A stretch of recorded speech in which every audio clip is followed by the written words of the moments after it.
wabarakatuh.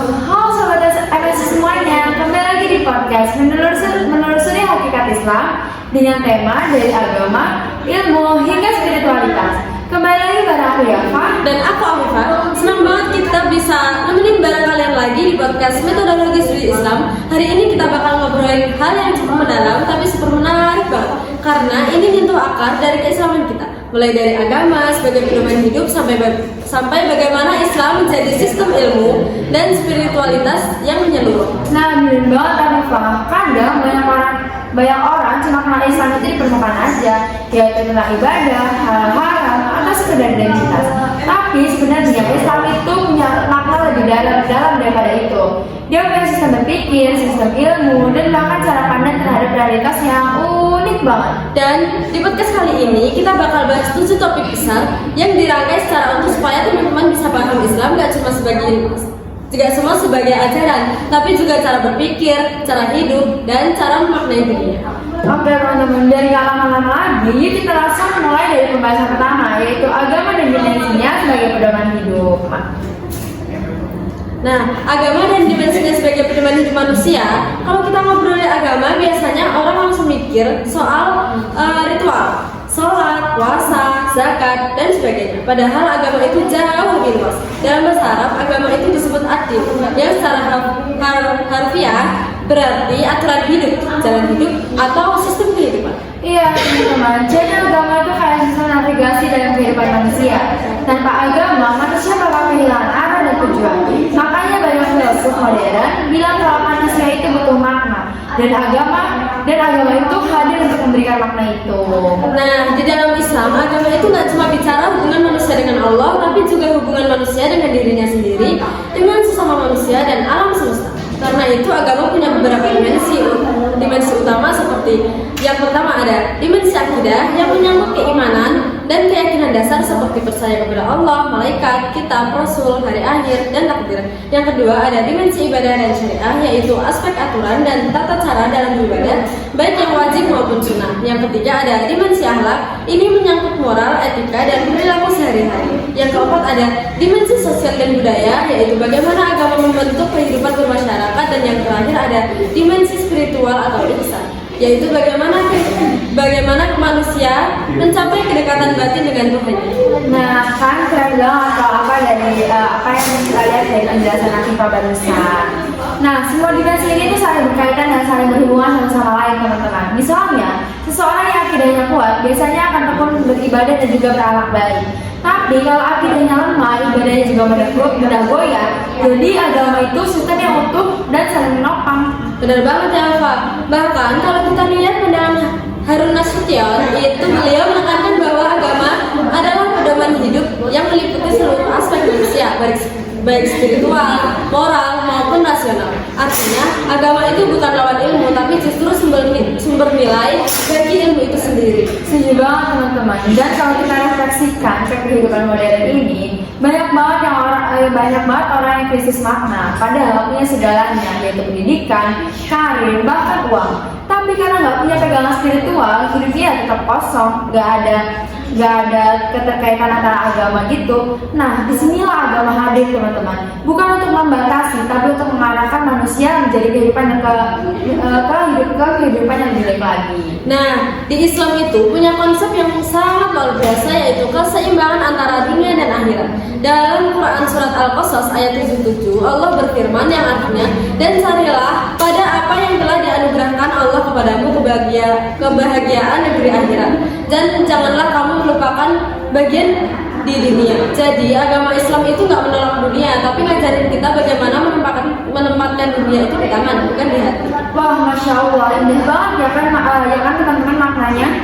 Jadi agama itu bukan cuma kumpulan dogma, tapi juga sumber nilai yang membentuk peradaban manusia. Nah betul. Dan kalau kita lihat sejarahnya, peradaban Islam itu bisa maju karena nilai-nilai agamanya yang mendorong umat untuk berpikir, meneliti, dan mencari ilmu. Artinya agama itu saling melengkapi dan bukan bertentangan.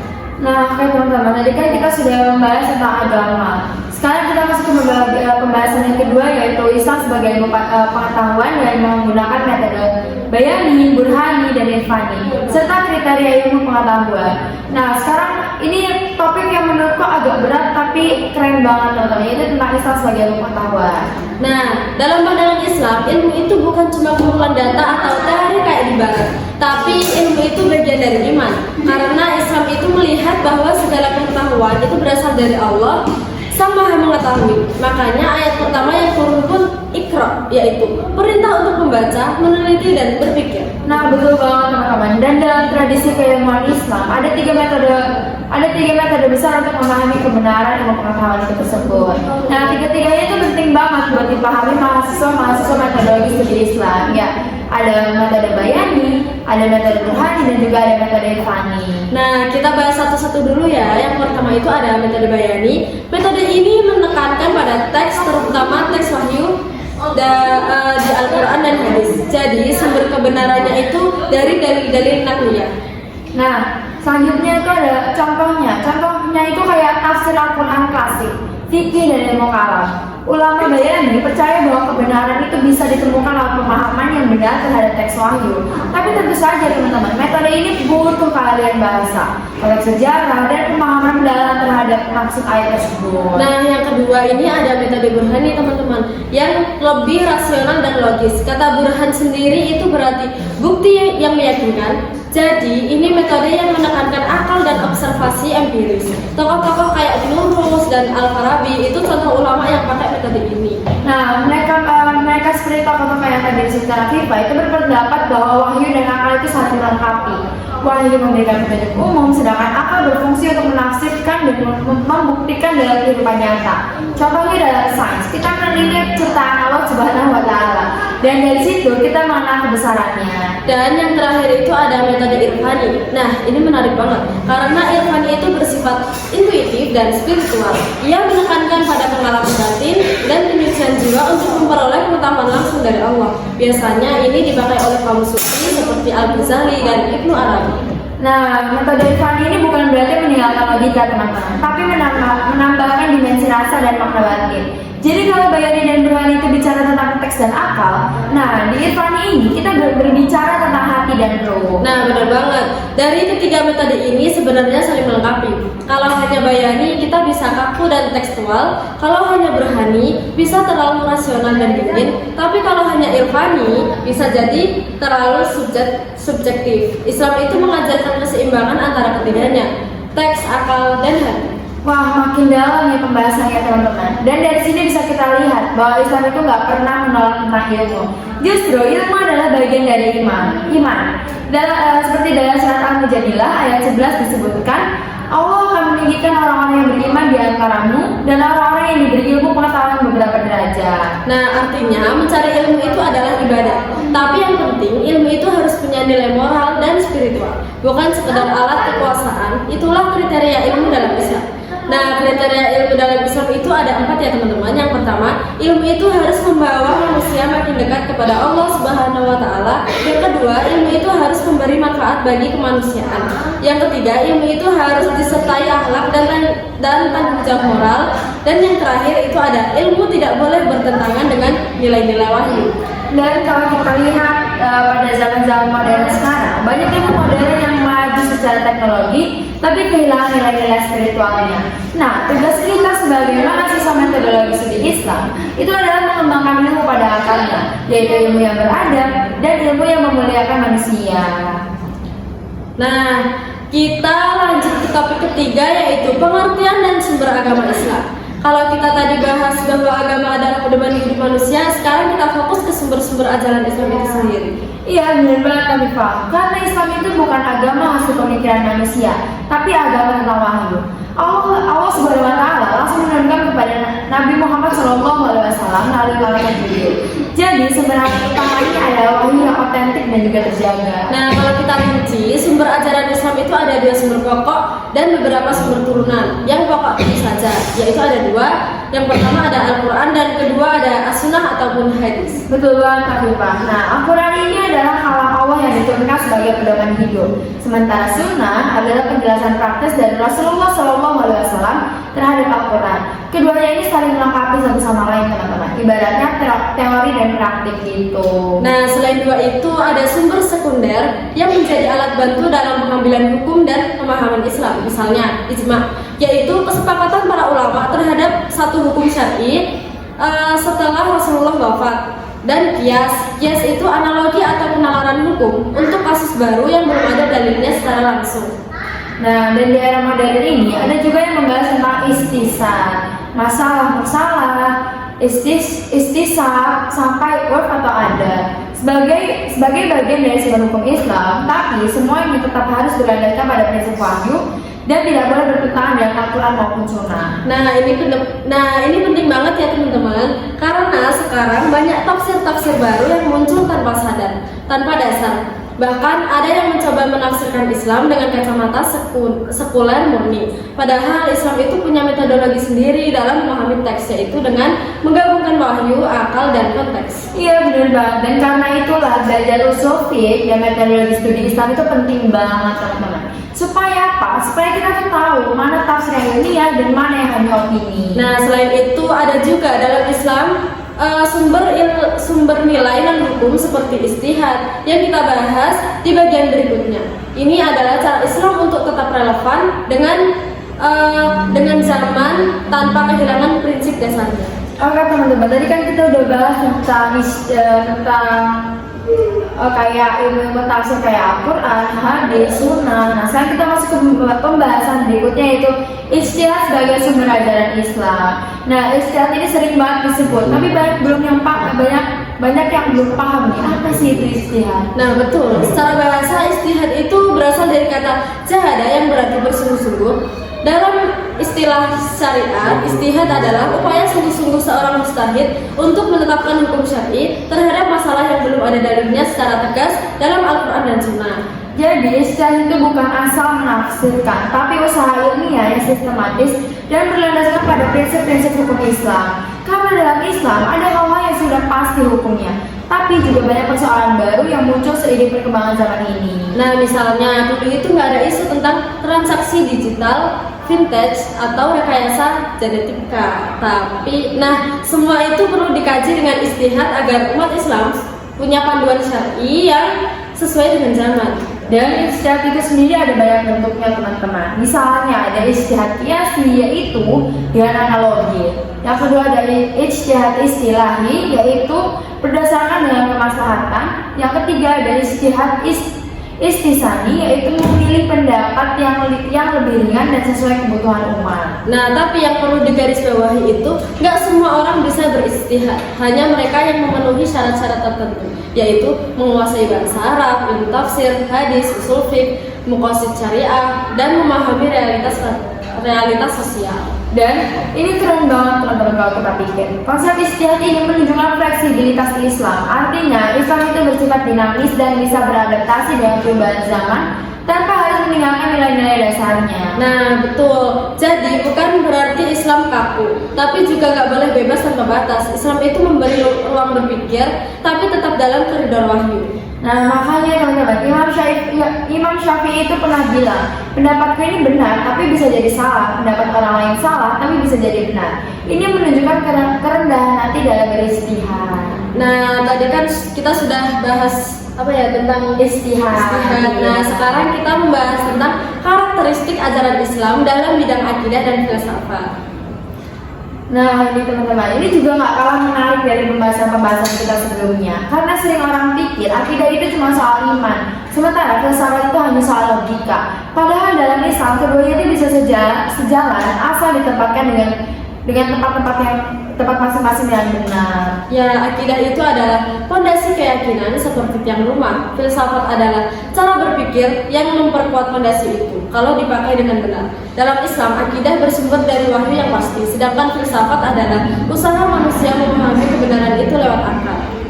Dan karena itu teman-teman, para pemikir Islam klasik kayak Al-Kindi, Al-Farabi, Ibnu Sina, dan Ibnu Rushd mencoba menggabungkan antara wahyu dan akal. Mereka nggak menolak filsafat teman-teman, tapi memurnikannya dari pandangan yang bertentangan dengan tauhid. Nah, sementara Imam Al-Ghazali kemudian menyempurnakan pendekatan itu.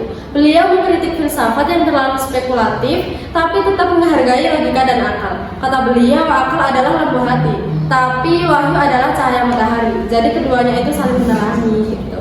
Wah, indah banget ya teman-teman analoginya dari Afifah barusan. Jadi dalam Islam, akidah dan filsafat itu bukan musuh, tapi dua jalan menuju kebenaran. Akidah memberi kepastian iman, sedangkan filsafat itu menumbuhkan kedewasaan untuk berpikir. Nah betul, dan kalau kita lihat sekarang, tantangan akidah itu justru datang dari pemikiran modern yang terlalu sekuler, memisahkan Tuhan dari ilmu dan kehidupan. Nah tugas kita sebagai generasi muda Islam adalah mengembalikan keseimbangan itu, yaitu beriman tapi tetap berpikir kritis dan ilmiah. Oke teman-teman, ini kan bahasan kita habis bahas tentang Islam, akidah dan juga filsafat. Sekarang kita masuk pembahasan ke-6, yaitu tentang karakteristik ajaran Islam dalam bidang ibadah, syariah serta muamalah. Nah, bagian itu nggak kalah menarik dan nggak kalah penting ya teman-teman. Karena bagian materi ini tuh bagian yang paling dekat sama kehidupan sehari-hari kita. Nah betul, karena disinilah Islam itu benar-benar jadi way of life. Kalau kita lihat, ibadah itu adalah hubungan vertikal manusia dengan Allah. Nah, syariah itu adalah sistem hukumnya, dan muamalah adalah hubungan horizontal antar manusia. Nah, betul banget teman-teman. Dalam ibadah, Islam menekankan ketundukan dan keikhlasan. Tapi syariah dan muamalah itu mengatur gimana nilai itu diwujudkan dalam tindakan sosial, dalam bidang ekonomi, politik, pendidikan, bahkan yang lainnya. Nah, makanya Islam itu komprehensif. Contohnya, zakat itu ibadah, tapi juga sistem ekonomi. Haji itu ibadah, tapi juga pertemuan sosial umat global. Jadi, setiap ibadah dalam Islam itu semuanya punya makna sosial ya teman-teman. Nah, dan kalau kita bicara tentang syariah teman-teman, ini bukan cuma hukum-hukum kaku, tapi juga prinsip keadilan, kemaslahatan, dan keseimbangan. Syariah itu bukan untuk menghukum, tapi untuk melindungi 5 hal utama yang disebut makosud syariah, yaitu ada agama, jiwa, akal, keturunan, serta harta. Nah, sedangkan dalam muamalah, prinsip utamanya adalah keadilan, tolong-menolong, tidak menzalimi. Jadi kalau kita bertransaksi, berbisnis, ataupun bermasyarakat, semua itu harus dilandasi dengan etika dan kejujuran. Nah, makanya dalam Islam itu disebut rahmatan lil alamin, rahmat bagi seluruh alam. Karena nilai-nilai Islam kalau dijalankan dengan benar akan membawa keseimbangan di dunia ini, teman-teman. Nah, tadi kan kita sudah membahas tentang apa tadi? Prinsip utama. Nah, prinsip utama. Dan sekarang kita masuk ke bagian ke-7, yaitu karakteristik ajaran Islam dalam bidang fikih dan tasawuf.